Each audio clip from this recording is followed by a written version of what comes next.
Hello, everyone, and welcome again to another episode of tabifolk Talks. My name is Danielle, and I'm joined by Josh, the founder of tabifolk. Thanks for joining, Josh. Thank you for having me. Yeah, so he is basically like the bookends of the season. We had you for the first episode, and now the season finale. So yeah, we've done 10 episodes, so definitely check them out. It's been a great season. We've talked to a lot of people doing a lot of great work in the accessible travel space, and we're already brainstorming ideas for season 2. This exists, right now. It's a live webinar, so feel free to ask any questions. This episode's all about Japan, so you can submit any questions, and we'll try to get to those live. And if not, they'll be on tabifolk.com. So tonight's episode is going to be all about Japan. And that's kind of what we're thinking the model for season 2 is, where each episode will be about a specific place. And that will be interesting because we could have even more than one guest on at a time, kind of have a roundtable type of thing going on. And while this is live now and it exists after the fact on YouTube, and we're putting them on like Spotify and things like that, we're thinking season 2 will be more of a podcast central type of show. So those are the ideas so far. But if any of that sounds interesting to you as a guest, we're still in the brainstorming process now. So feel free to reach out. There's plenty of time to get involved in an episode. So before we begin, I'll just say, if you haven't signed up for tabifolk, definitely do that. If you're interested in accessible travel, if you're watching this, you will definitely enjoy tabifolk because it's a great place to learn more about different places. There's tons of different categories, and it's also available as an app on the App Store on your phone. Before we begin, I will just give a visual descriptor of myself. Again, my name is Danielle. I'm a white woman who is 30 years old, and I have brown hair. I'm sitting in a gray recliner against a yellow background. And then now, Josh, if you don't mind giving a visual descriptor. Sure. Do I have to say my age as well? You can be general, as vague as you would like. Okay, I'm mid-40s white male. I have dark brown hair, glasses, and a goatee, and I'm in a dark room. Okay, sounds good. And we already have one commenter that says, "Hi, Josh, happy anniversary to Accessible Japan." That's great. I didn't even realize it was 10 years old until I saw the post. I didn't realize either until I was like, oh, I should make a post about that because I know things from a while back. I was like, oh, it's been 10 years. Wow. Yeah, that's a big achievement. A lot of people had probably been helped along the way in the 10 years. So without further ado, we're going to continue that. This is a great like birthday episode. We should have made it birthday themed and had hats and stuff, but I didn't know. Yeah, without further ado, I'll get to the first question. So even though you live in Japan, and there's a lot that we could talk about with that, this episode is going to be focused more on visiting Japan. And I was curious about like how different the regions of Japan are, because I live in the US, and I think a lot of people outside of the US view it as like Hollywood, New York City, or like cowboys. And that's not really representative of where I live, or I think a lot of the country. And because the US is so big, I can't even speak to how some of the regions are because I haven't even been there. So I don't know if any of this is relatable to your experience living in Japan, and if these are relatable questions people ask you. So I don't mind if you don't mind just speaking about the different regions. Yeah, Japan is a lot bigger than most people think. Sometimes I've had people ask questions about, or have make plans where they're going to be going from Tokyo to Osaka and then Hokkaido in one day, but that's like, quite far and probably impossible to do easily anyways. So Japan is quite long. So up in the north, you have Hokkaido, and it's quite a bit like, I'm from Toronto originally, and the weather and the trees and stuff like that feel a lot like Toronto.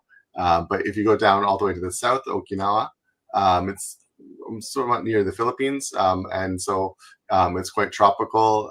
It's a lot more maybe like Florida or something like that, humid and nice blue oceans and stuff like that. And because of the history of Japan, some places are quite a bit different. So Okinawa used to be a different kingdom before it was incorporated, brought into Japan.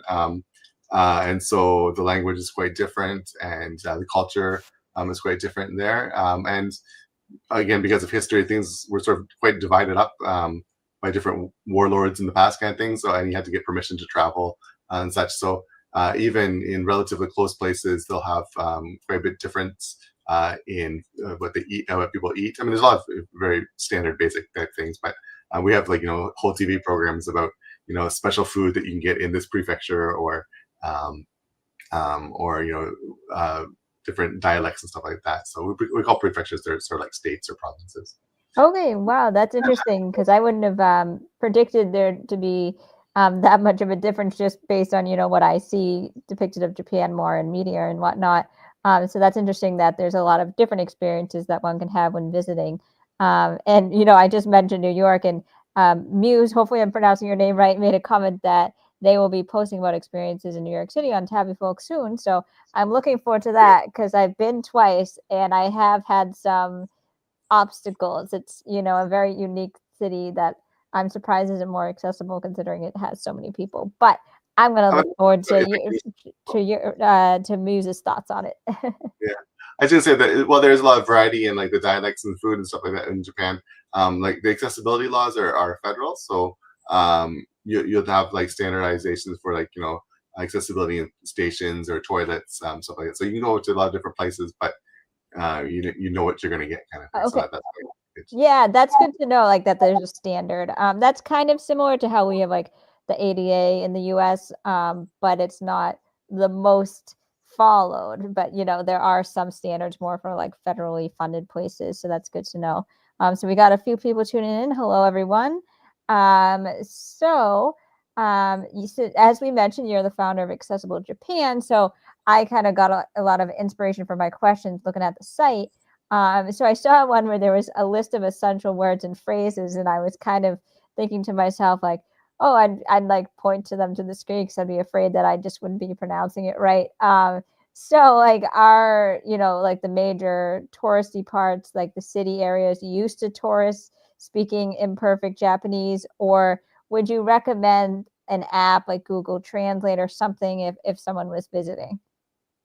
Yeah, like so the English level in Japan varies quite a bit. So you'll have somebody who's young and looks like they should be able to speak English. You think they can't speak any English at all, but then you'll have some elderly lady in her 80s that will speak perfect English or something like that because she used to be travel around or used to work for an international company or something. So can have a lot of surprises as to the level of English.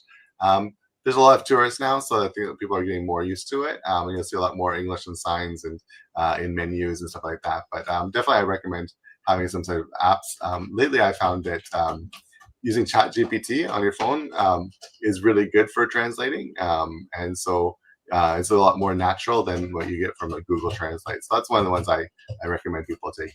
Oh, wow. Okay, I never even thought to use ChatGPT in that way, but that's really interesting and good to know.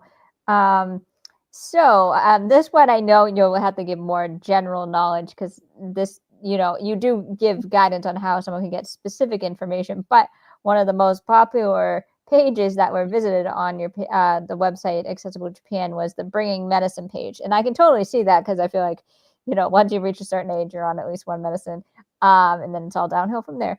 But I saw you provided a link to the Ministry of Health, Labor, and Welfare's website for specifics. But in general, can you provide like some of the rules and what might happen if you don't follow them?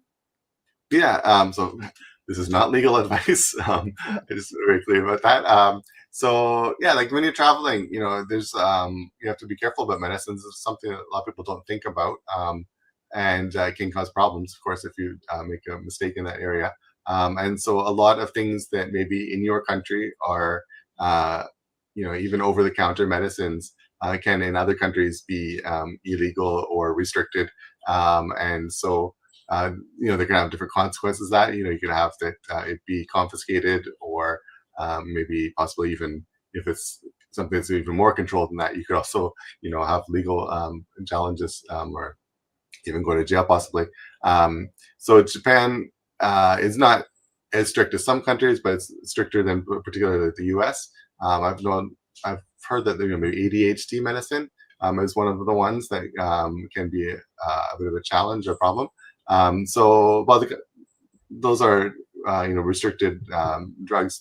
They're like the government knows that a lot of people will be traveling and will need these kind of things. So they have sort of a workaround for that, whereas if you can contact the government, it's in part of that for I think it's part of the Ministry of Health, or and so they can consult with you, so you can tell them what medicines you need, and then they'll let you know. Okay, well, in that case, you can bring this much with you, or if you need to bring a doctor's note with you, and then they'll also, once you submit that to that inquiry area, then they will give you maybe a form that says that this have been checked already, and we allow them to bring it with them. I mean, it can also just be not necessarily that this medicine is okay or this medicine is not okay. It may be that you're allowed to bring this much of it, like you can only bring 2 weeks worth or something like that. So you might want to be considered that, because you might not be able to get what you need, and if you only have 2 weeks worth of medicine, you might want to make sure that in case there's a plane cancellation or something like that, you might want to make sure that you have enough for a few extra days or something like that. So Yeah. something definitely we can worry concerned about, or at least knowledge aware of. Yeah. Yeah, and yeah, I see Michael commented that his anti-epilepsy medication only recently became available as a prescription in Japan. And I feel like that kind of reiterates like the research that people need to do like as individuals and contact, like the Ministry of Health as needed. Because not only that, because I clicked on the link just out of curiosity and I just like was flipping through quickly and I saw one thing that said like you can't bring more than like 24 things of lipstick. And it kind of made me chuckle because I don't own that many, but it was just like that's like just shows like just ask them all your questions because Yeah. it could be something in the fine print that you wouldn't even be able to predict, because I would have never been able to predict that. I'm like, I don't even know why, but I'm curious, but I don't know. It was just really interesting, so that's why it's like, yeah, definitely do your homework ahead of time and contact all the proper people. And from what I've heard, they're quite responsive. So Okay. I haven't personally used it myself, but I've heard from other people that said that they got a fairly quick response and they're very helpful. So it's not like your typical Yeah. government bureaucracy where they require half a year and this form fill them in this form and that form or whatever. So Yeah. definitely be sure to be safe and sorry. Yeah, for sure. Um, so another thing to plan ahead is like electronics. So is there a need to bring a converter if you're going to be plugging things in? I just think of like medical or mobility equipment, but also just things like phones and cameras. Mhm. Yeah, so it depends on 100 volts, and so that's roughly the same as maybe the U.S. or Canada. Whereas from Europe, it's I think 220 volts. So it's not enough juice kind of thing. So if first of all, I recommend that people, for example, if they have a power wheelchair, to look at your battery charger. There will be someplace written on it what voltage it can accept, and so like it used to be a lot more that you get very localized, region specific battery chargers for things. So it would only work with 220 volts, or it would only work with 110 volts, or something like that. And so if you try to use it in a different place, it could, maybe catch on fire, or it could just not be able to have enough energy to charge your wheelchair. But a lot of stuff like computers and phones now, they're all like, from 100 to up to 220. So they can adapt to anything, and a lot of wheelchairs as well now. Like my original battery charger for my wheelchair was only for 110 volts, but my newer battery charger, it's sort of an international one. So if it's an international one, you'll probably be fine. But you definitely want to check that before. I've had some people contact where they've been like, my wheelchair isn't charging. Now I have no power and I don't know what to do. And so they had a local dealer, thankfully, for the same type of wheelchair, that was able to provide a battery charger for them. But definitely something to check. You're not going to have any explosions, but you might not get enough charge if you need it. Yeah, you don't want to be staying in your hotel all day, after making that long flight. And I see a comment that was even saying like different regions may have some different hertz and volts. I'm Yeah, not yeah. too sure what those words mean. I'm not an electrician, but it's obviously something to look into, especially if something that you're going to be needing the whole trip. Yeah, there are things as well. There's like step down converters that can change like the voltage and stuff like that. But it's not like sometimes people think if they just have one of those things that changes the plug type, that's enough. But that Yeah. doesn't actually change the voltage. So But just something to be aware of and to plan for before you come. Yeah, and speaking of, I saw like there was something about Wi-Fi on your site, but I don't know if that's something like if you can speak to that. Like service may just depend on a person's plan. I don't know about if you know Yeah. about that, but anything about like Wi-Fi, cell phone use.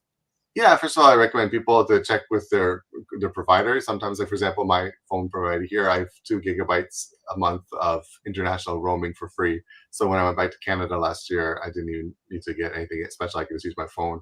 Um, Whereas other people that might need to, you can't, they'd have to pay through, pay too much for that. So there's different things you can do. You can get SIM cards for Japan.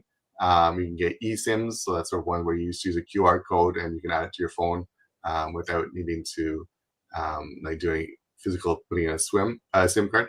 But there's also options like portable Wi-Fi routers, and that's a great option for if you're traveling as a group, so that you can sort of share the Wi-Fi as opposed to buying a SIM card for each person, and that way you can all be connected at the same time. Something else to remember to charge, and but that is available. Yeah, yeah, that sounds great. So I think we like the first time we had you on, we talked about how like transportation is pretty good in Japan, as far as like public transportation being a bit more accessible, and then like their bathrooms and stuff being a good example compared to like the rest of the world. So do one of the questions in the comments was, do most of like the Tokyo subway and I don't know if you can see the comments, but I don't know if I'm going to pronounce Shinkansen stations have elevators and ramps. I think you said they were pretty good about that, right? Yeah. So um, there's a number of laws for transportation, and one of the requirements is that any station that has over 3,000 daily users, which sounds like a lot, but in Japan that's quite a small station actually, needs to have an accessible route. And so because of that, I think about 96% of the stations in Tokyo now are fully accessible. Sorry, they have an accessible route, so they are usable. Might not necessarily be the best route or the easiest route. And unlike a lot of other places, elevators are well maintained here, so you're very unlikely to come across I can't use this station because the elevator is broken situations. That it does occasionally happen, but and Shinkansen, same as that. It's all quite accessible. There are accessible seats as well in the Shinkansen that you can use. So that extra space for wheelchair users. So for getting around, it's quite good, I'd say. Okay, yeah, good to know. So I saw that there was a page about discounts for disabilities, so that really piqued my interest because we don't get those a lot around here. And so can you say anything more about that and if there's any like identification or proof needed?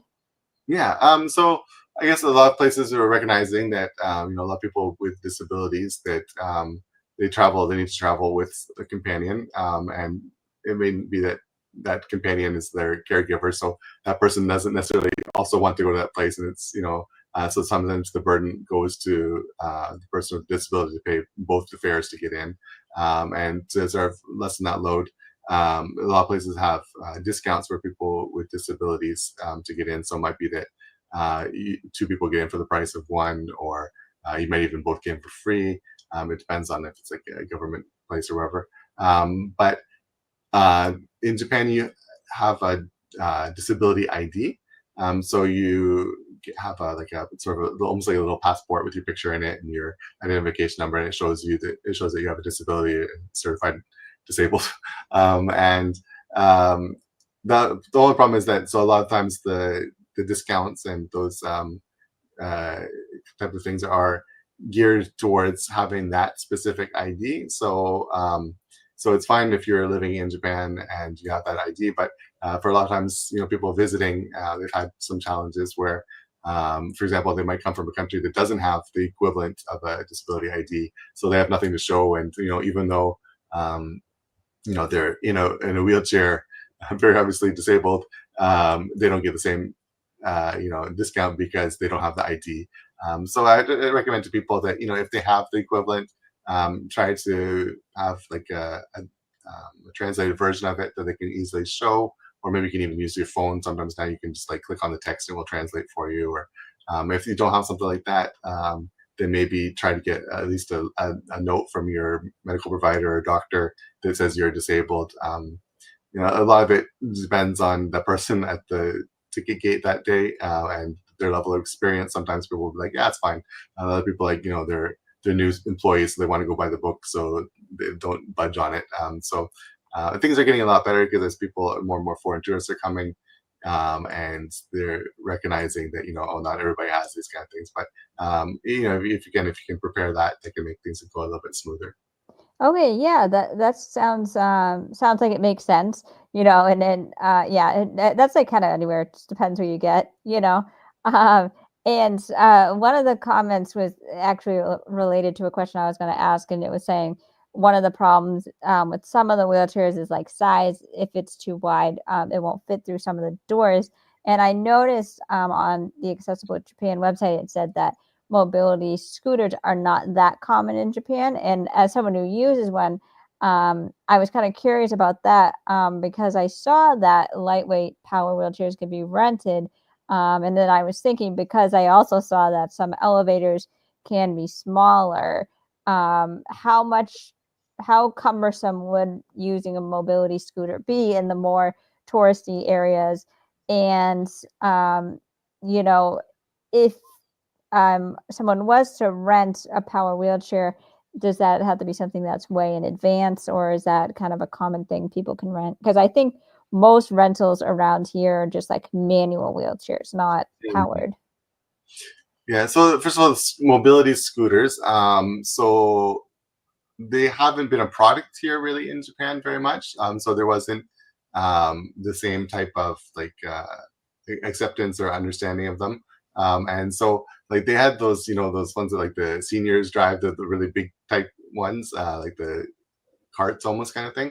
And they had those from a while back, and so seniors would be using those, and they were called like handle type electric wheelchairs. I think I guess the English translation would be. And they were banned on the trains.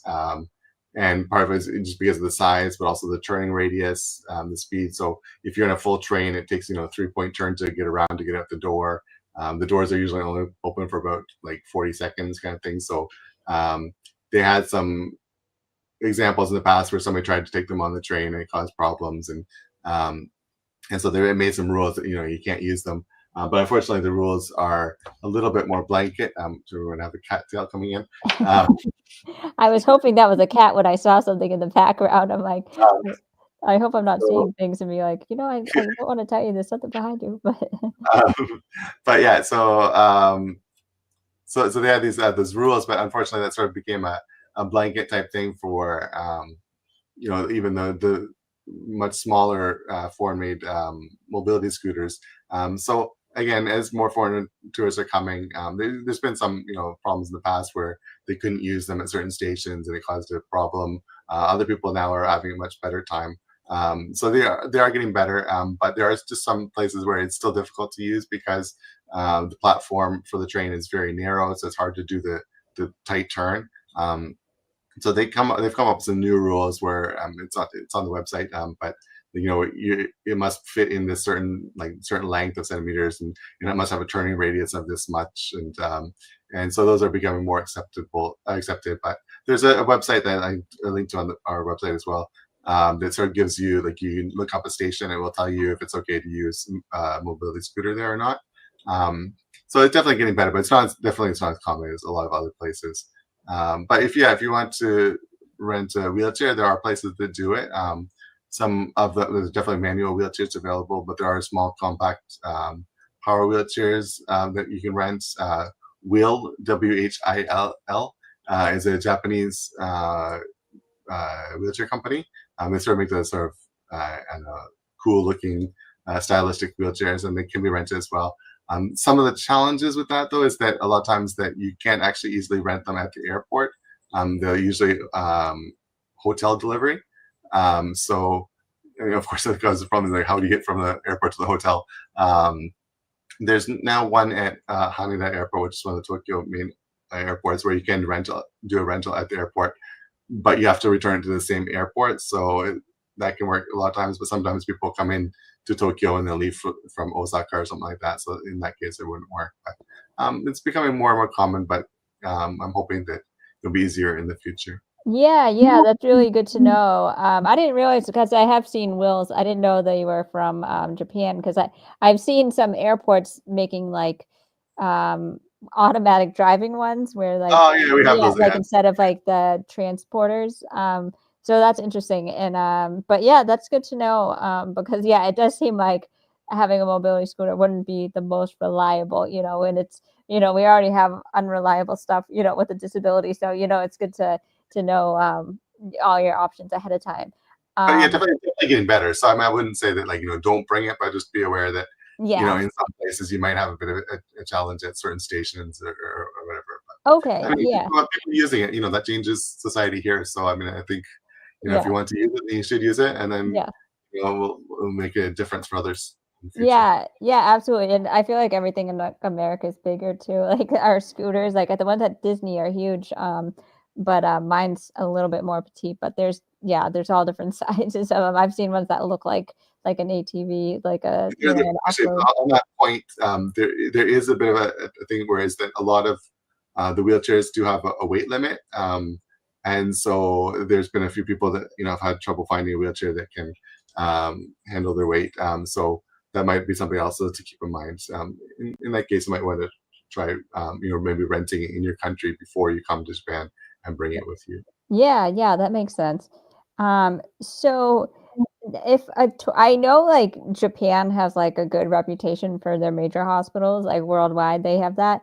But if a tourist needed medical help, like what's the way like payment goes and things like that? Like, do you know anything like that? Yeah, I definitely say first of all, make sure you get insurance. Like That's travel insurance? Yeah, travel insurance, yeah. Yeah. And it will cover, medical things. I used it once one of the first times I came to Japan. Um, wasn't anything major, but I was able to go to a clinic.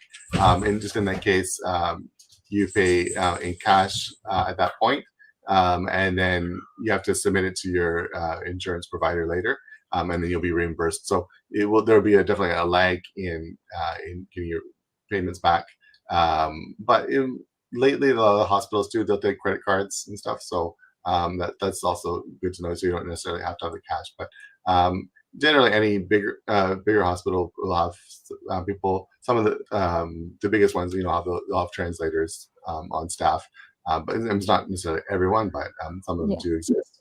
And a lot of people who are working in the hospitals have a certain amount of English. But again, yeah, might want to look up something like that beforehand, or Yeah. definitely the best place to ask is your hotel. They'll probably be able to. Oh yeah, that's a great, and hopefully no one needs it. It's just like one of Yeah, those things good to know, when sure, you're yeah. especially when you're in an unknown place. But one of the questions is how to search like transportation methods for people using wheelchairs visiting Japan. So the website is it accessiblejapan.com?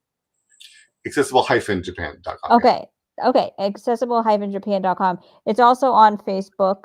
Yeah, and then the app, it's also you can go on tabifolk.com, and that's also an app as well where there's a lot of information. So and that was that question. And then there was another one. This is a good question. I would have asked something like this if I thought of it. Are the streets in Tokyo and Kyoto, I think I pronounced that right, steep? Yeah. Um, are they steep? Uh, Tokyo, for the most part, no. There are some parts of the city that are, you have some steep areas, but it's fairly flat. But Kyoto, there's like for Kiyomizu-dera, which is one of the main tourist attractions there. It's quite a steep path to get up because it's a bit more of a hilly area. But I mean, it's a mountainous country, right? So some of the places you go to can be very steep Yeah. and challenging. But it really depends on which city it is. But Yeah, Tokyo, that makes a lot of sense. Yeah, like the more like developed cities and all that probably are more flat. So someone commented, this is interesting. There's a app for wheelchair friendly taxis. They say Yobuzo, Yobozo. I don't know how to pronounce that, but they said, "How about you US?" So Uber has been expanding their waves, like wheelchair accessible vehicles. They're only in a few major cities, so I Mhm. really want them to do more cities. And they do reimburse their drivers more that have wheelchair accessible vehicles. So yeah, I hope they expand more. But do you have experience using that app in Japan? I've never used that app personally, but so there are different types of taxis. Yeah, so uh, there's like like in London they have the black cabs, right? So there's sort of a similar one in Japan that they built before the Olympics and Paralympics called Japan Taxi, and it looks a lot like the black cab from London, except it's a bit more compact, which is good and bad. It's maybe not so good. Just bad, maybe. But they had, I think, some certain size requirements for fitting in to parking and indoor parking and stuff like that. So um, it did have a lot of challenges when it first came out because it was supposed to be universal and accessible, but with something that was probably an example of being designed without bringing any people with disabilities into the design process. And the ramp to set up was complicated, so the taxi drivers didn't like it. And it was the size restrictions were a bit difficult. They'd only really considered like a hospital style wheelchair. Um, so if you're in a power wheelchair, it's a bit more of a challenge to get in. Some wheelchairs can't use them. For example, I can use it, but I have to remove my headrest from my wheelchair, and I go into the taxi sideways, so I'm not facing the front. And they have to fill up. They have to lift up the whole back seat, so only one other person can come with me. So those taxis, if you can get in them, they're quite plentiful. They're waiting at the airport, so you can get in one there. And if you ask your hotel to call you one, there's also there's a app called Go, and it's like it's a way to call the taxis, and you can select accessible taxis. That's the ones that are the common ones you see around. There are ones that are specific wheelchair lift adapted taxis, and yeah, I think that's a Yobozo. I think you can call those as well. And so they have a lift on the back.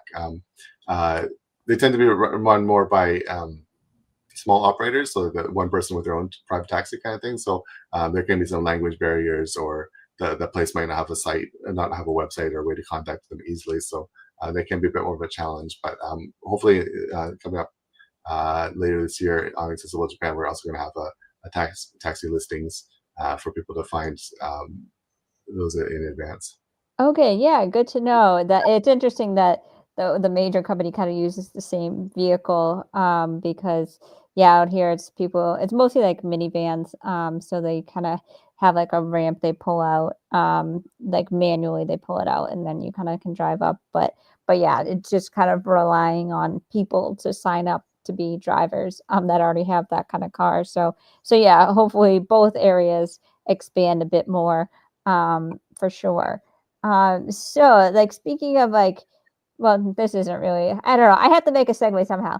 So I was gonna say, speaking of touristy things, I did some research of what like in I mostly looked at like Reddit, like what are some things people like to do when they visit Japan. And I was just kind of curious. I always like asking locals what they think of tourist activities. Because I feel like New Yorkers hate like, going to like the Statue of Liberty and things like that. I shouldn't say all, but just that's just like a stereotypical example. So you can say pass or check, like pass or yeah, check it out. And then if there's any accessibility variables for your answers, you can let us know. And if you haven't done it, that's fine too. These are just things I saw on Reddit that people are raving about. So cat cafes. Yeah, there are cafes are different. There are also owl cafes. Lots of different type of animal themed cafes. I haven't personally been to one. I know there's in Asakusa there is an accessible one that's an owl cafe that you can go to. So sometimes they tend to be in smaller buildings, like on the second floor of like an older building. So there are fewer accessible ones than there are inaccessible ones. So it might require some more research, which you can of course do on tabifolk. Yep. We'll be happy to search for them. But the one at Asakusa, you can hold owls, and I think it has some other animals there that you can do. So Yeah, so definitely it might just need a bit of research, but there are something a fun thing to do, I guess. Okay, yeah, I never heard of owl cafe, so that's the hidden gem. Um, but yeah, your cats probably are like, "Don't go to the cafe. You just stay, why do you go to a cafe?" Um, so well, this is animals. Another thing that I've seen has been pretty popular is I think it was like Nara Park, maybe. I don't know if I'm pronouncing that right, but feeding and interacting with deer in Yeah, parks. yeah. There's two places like that are the main ones. In Nara in the Nara Park there is one of the ones, and also on yeah, where's Miyajima in Hiroshima as well. They also have deer that are wandering around. Um, they can be a bit aggressive, so you need to be careful when you feed them. And they're very very used to people, so um, they're it's something that you can definitely do. I think Corey Lee did it when he was here. Oh, A okay. couple months back. Yeah, I've actually I'm going to Nara in May, but I haven't been there for 20 some years, so I'll give a report on how it goes. See if I Okay, come. yeah, I wanna hear a review because that's one thing that I'm seeing that's like an Instagrammer activity, that people are doing. So it's really interesting to hear they're aggressive because I have, like, deer that come in my backyard here, and they're not, they're just Yeah, really big. So I'm afraid of them because 'cause I'm like, "Oh, what if they just accidentally jump near me?" But they don't really go near people, so yeah, that's yeah. They're interesting. not necessarily super aggressive, but it's a bit more like they're like pigeons in a park that they're used to being fed, so like hey, give me food. Oh, okay, that's the problem. Okay, yeah, once you feed them, yeah. Yeah, but Okay, they're that makes a lot of also sense. easy to approach. So, Yeah, that's interesting. Amusement parks, like these are the ones that are more like name brand, even though I know there's a bunch of different kinds. Like there's like Disneyland, Disney Sea, Universal, and then there's like the Hello Kitty one, the Sanrio Puro Land. Like I don't know if there's any you like, dislike, or anything like that. I'm not a huge amusement park person, but in general, they have a lot of basic accessibility, so you'll have no problem going to shows, etc. There is one specific thing that I think people need to be aware of is that um, a lot of the amusement parks in Japan, the rides are not accessible in terms of uh, they won't let you use them if you have a disability. The requirement is you have to be able to evacuate by yourself. Um, of course, Japan has a lot of earthquakes and tsunamis and stuff like that. So it's changed. When I first came to Japan, I did ride on the flume, Yeah, the log, yeah, I the know what log you're talking ride about. at Disney, and I was able to transfer onto it. But after the big disaster back in 2011, they changed a lot of the rules, and so now if you are going on any ride, you're required to be able to evacuate on your own bike without any assistance. So if you can't do that, unfortunately, you won't be able to ride on any of the rides. So it's something I think people should be aware of before they come if they're a ride-loving person. Um, but Yeah. but the shows and stuff like that, they're all accessible. And there's accessible toilets everywhere. So Yeah. um, Yeah, so definitely, it just depends, like, what you're looking for, I guess, out of the amusement park experience. But I saw one of the commenters said baseball games are so much fun and very different than US or Canada. Local festivals are awesome. That's really interesting because, like, in the US, we sometimes pay Japanese players a lot of money. I know of a few that have come over. Mhm. Do you ever go to the baseball games? Like, can you say, like, what's different? I've never been to a baseball game here in Japan. Yeah, but I know a lot of people love them. It can be a challenge sometimes to get tickets for the accessible ticketing because I think you actually have to call. You can't just book online tickets. I'm hoping to change that, I'm sure, but I think there's a company, Will Go, who's on tabifolk as well. That's one of the services they offer is they'll do the bookings for baseball games if that's something you're interested in. The local festivals are very local, so they'll be in your neighborhood kind of thing. There's some bigger ones, of course, but they'll have a lot of fun things to do and eat and stuff like that. Definitely worth doing if you can see one. Okay, great. This one, I think you said you had never heard of, but I can explain it if you haven't. Head spas? So I asked my friend about that one afterwards. But yeah, so I guess yeah, you can there. It's basically a head massage kind of thing. So there's two options. You can either go to uh, uh, I'm not sure the proper English word, a hair salon. I don't know if I'm sounding like an older Yeah, I hair think like a spa type of yeah, and yeah. spas also have so the spas, but also just like the regular place you go to get your haircut, you can also, Okay. get a massage as well if you want. Okay. That might be good. You can also get it, hair shampooed and cut, but also have a massage, or you can just get the massage apparently. Um, Okay. Yeah, those were like really talked about a lot on Reddit, which was funny because I really? saw recently a local place was kind of advertising. I don't think it was Japanese. They were just kind of saying like Asian head spa, and then they make it sound like it's like special scalp like identification. So I don't know. They may just be advertising specifically to people who like are like mystified by this, and then you're like, oh, it's just like going to a regular hair salon. But I'll do a report on it, I guess. yeah, yeah, you'll have to let us know. So Mount Fuji, right? That's like one of the major attractions and like symbols I think that we see of Japan. Like, would you say it's deserving of all the hype? Of course, yeah. If you're gonna come to Japan, you gotta see Mount Fuji. There's different ways to do it. You can actually see it from Tokyo if you want to. If it's a clear day, if you go up to some of the tall buildings, a lot of times the hotels like they have a Fuji facing rooms and stuff like that.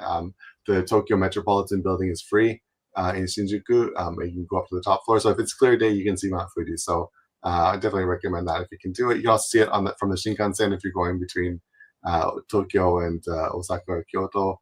You can see it from the plane sometimes if you're flying. Um, and also maybe I'd recommend you going to Hakone, which is about an hour from Tokyo. There's accessible ropeways and stuff like that. There's opportunities to see Mount Fuji. Unfortunately, it does get cloudy sometimes, quite a bit. So it's lucky if you can see Mount Fuji in full glory. But so it's definitely worth it if you can. Okay, great. So this one made me laugh because it was like the number one recommended thing, and I was just shocked. It just seemed way more like a European thing to me, just from what I know about Japan. And that is called onsen, which I guess is they're like these like geothermal type of natural spas. But many places you can't have tattoos, and they say it's considered very rude for you to even wear a bathing suit. But people are like, well, there are private ones, but the public ones are more common. So is this as common as they're making it seem, that like it's something everyone goes to, or is it just this one forum that I got on? Oh no, it's very common. It's most Japanese people go all the time, or it's sort of like a getaway kind of thing. And it's something recommended. It's part of a long culture here. People go and relax in the hot springs. We're a volcanic country, so we've got a lot of them. And so even some cities, they even the houses will have hot spring water because it's just Oh, an okay. active area. So if they dig down far enough, they'll have like a natural hot springs for their bath. But yeah, so you don't wear a bathing suit. You do go in naked. So if that's something that's not for you, then might be something you might want to avoid. You have a towel, but you're supposed to even take that off when you get into the bath. But there are private baths. And so if you're going to like a onsen resort, like a ryokan, or like a private, like a Japanese inn with the onsen, most of them do have some sort of like they might call it a family bath um, or a private bath. So you rent it by an hour or something like that. And often you can't, you probably can book it in advance if you ask, but sometimes they don't do that. In that case, so you get like an hour in that room. So it's got a private shower and then the onsen bath. So, like, it's called family because, a lot of times like the young kids and mother and father will all go together kind of thing. So yeah, and also tattoos, because of the history of tattoos here in Japan, it's related to the underworld, or not underworld, sorry, like organized crime. Okay. And so having a tattoo is sort of like, it's sort of an easy way to say we don't want criminals. It's to say we don't allow tattoos. Yeah. And so and that's of course a problem for a lot of foreigners who get Yeah. it as something like it. So some places will have a sticker that you can get, like a little patch that you can put over your tattoo. So Oh, if it's a wow. small tattoo, you can sort of put a patch over it. But it's getting more common to have tattoos now in Japan. So it might Yeah, I like, saw some places allow it. So I feel like if you're completely like, tatted, you definitely have to find a place that's okay with it. yeah, find a big patch to put over it. Yeah, and then there's no bathing suits, so that it's like you can't even get like a skin colored one. Yeah, yeah. But so one of the commenters, so back to, I just found that super interesting. But so back to Mount Fuji, there's an article someone posted about a 9-year-old who climbed it in a wheelchair. So that's very interesting on Barrier Free Japan. That's a great link. I'll have to check that out. And then there was one question about like when dining, how do you go about indicating food allergies? I think we talked about this one on the first one where you said like Japan is kind of very regimented. So, but how does that relate to allergies for food? Yeah, going back to the question about the language thing. So that's one of the things we have on the website for the language list is asking about does this have for example like shellfish in it, or does this include meat or something. So that's something you can ask. But yeah, uh, it, allergies and like food restrictions for religious reasons or diet reasons are not haven't traditionally been as common here in Japan, and so um, it can be a bit more of a challenge to find, for example, gluten-free things, or um, for example, like a lot of broths, they're fish-based. So if you're vegetarian and that even the soup might have some like fish flakes in it or something like that. So it can be quite a challenge. There's certain places like the other websites similar to Accessible Japan that are like for vegan and vegetarian people visiting Japan. So definitely possible. I think there's Lady JJ Welsh. She has a podcast and web stream about that, but she does a lot of like vegetarian and vegan blogging as well. So definitely exists, but you might have a bit more of a challenge. And a lot of times it's sort of like the food is set, so you can't necessarily say take this out or something like that. It's not the same as where you find maybe in North America where you can customize things a lot more. Okay, yeah, that's Mhm. interesting, and definitely something to prepare for ahead of time. Mhm. So, it looks like we have all of our questions answered so far, but a lot of people contributed things too in the comments. So, if you're watching this after the fact, definitely check out some of the comments on Facebook. But if you're watching too, head over to tabifolk.com and post any questions there that you have. But before we go, Josh, is there anything else you'd like to add? And if not, you can tell us where we can learn more about Accessible Japan. Yeah, so if you just search for Accessible Japan, it comes up in Google quite easily because we've been doing it for 10 years now. So that's probably the easiest way to find it, but it's accessible-japan.com. And if you look up any of the socials or for Facebook or Instagram or Blue Sky or YouTube or anything like that, then yeah, if you just look up Accessible Japan, we'll definitely come up. And yeah, so like, the reason I actually created tabifolk is because getting a lot of questions for the Accessible Japan website that I thought that A, I couldn't necessarily answer by myself, or B, I didn't necessarily couldn't make a whole page about it, but definitely a worthwhile question. So that's why I created tabifolk in the first place. So if you have any questions, or even if you think they're super ultra specific for your situation, then but that's fine. Just ask it, and if we don't have the answer, we'll try to find it for you. And we have a huge community there that loves to help people enjoy Japan. Yeah, that's So awesome. And other, places around the world as well. There's so many different forums, and it all started with Japan, so that's one that has a lot of info. But any type of interest you have, I'm sure there's a forum for it. And if not, that it can be made. So yeah, I even had like a few more questions, but I think season 2, it would be great to have a Japan episode with people who are visiting versus with a local. So hopefully we can organize that. And yeah, so if anyone's watching, I just described some ideas for season 2 at the beginning of the episode. But feel free to reach out if you're interested in being a part of it. And thank you so much for watching all season. I've really enjoyed it. In the break, I'll plug where you can find me. I'll be on Tabby Folk. I like contributing to like the Accessible Cruise and the Disney forums. And anything else, I really like reading all the stuff on there. I also post content on social media under the username Danielle Elevates, because it's elevating ideas about disability. I just recently went to Disney World, so I'm just starting to edit those vlogs now. But yeah, so that sums me up. And then so check out tabifolk on social media, Accessible Japan on social media, and follow us on YouTube, Instagram, LinkedIn, Facebook, all the places. So thanks so much for watching, and hope everyone has a great day or night depending where you are in the world. So thanks, Josh, for coming on. Thank you very much, and thank you for doing this. Oh, Excellent yeah, host. absolutely. Okay, thanks. See you, everyone. Bye.